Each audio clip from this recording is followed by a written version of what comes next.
At napaibig nga po ako maglakad-lakad dito sa seawall. Seawall ng Barangay Sadsaran, Mauban, Quezon. Alam niyo po ba, nakakarating ko lamang niyan galing sa pamimili sa palengke. Sa sobrang init nga po ng panahon ay naisipan ko magpalamig dito sa seawall. Dahil kapag binabanas nga po ako ay dito lang ako pumupunta. Dahil mahilig nga po akong tumingin sa dagat ay naisipan ko na rin maglakad-lakad dito. Kaya naman tingnan nyo, swabing lakad lamang ako dito. Peling model ng seawall honey. Sabay-sabay ng jowa ko din eh. Lakad na parang lalaban sa girahan eh. Pambihira talaga tong jowa ko.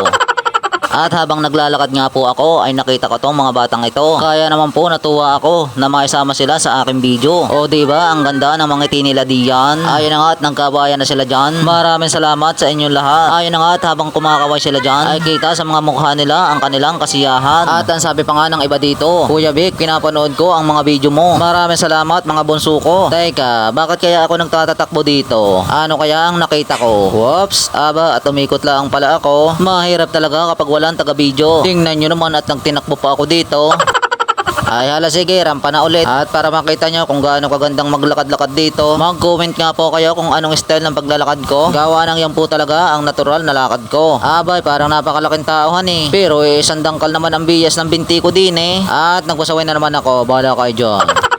At ngayon ko lang napansin, yan ang ganda pala ng seawall kapag may kulay eh. Lalong gaganda itong seawall kung may kadate ka dito. Katulad ng mga itong naglalakad-lakad rin dito. Kaya naman natuwa rin akong i-video sila dito. Tingnan nyo naman at may mga naliligo pa dyan. At ang sasarap ng kanilang mga languyan. Ayan na nga at may natawag sa akin dyan. At ang sabi pa nga niya, Kuya Vic, isama mo ako sa pagbibideo mo. Ay hala sige, isasama kita sa video ko. Gawa ng yan naman talaga ang purpose kung bakit ako nandito. Yung mag-video-video ng kahit kaunti lamang dito. Ayan na nga at nang kinaway na dyan si Pogi. Abay, parang si Roro Madrid ang aking model din eh. Tingnan niyo naman at todo kawa siya din eh. Ay balak pa yata akong paputukan. Ay siya na nga yung binidyuhan. Ano daw? Balak ka dyan.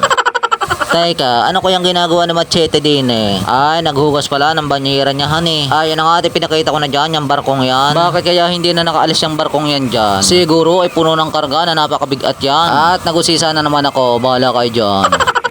At habang nagbibideo nga ako, ay nakita kong nagbabanding ang mag-iinang ito. Sana all may kabanding. Ay na nga at naglalakad din dyan yung dalawang magjowang yan. Yes, si ate, parang bata, naglalaro din honey. Hala ate, pagpatuloy na natin ang paglalakad dito. Sarap ng lakad ko din eh. Parang naglalakad ako sa ibaba ng buwan honey. At talaga namang slow mo pa eh. Tingnan nyo naman at talaga namang suabe-suabe ang lakad ko din eh. Ay saan ka pa? Ay dini ka na. Nakapagpahangin ka na, nakapag-content ka pa. Hanggang dito na lang ating video. Follow for more. Thanks for watching. Bye-bye.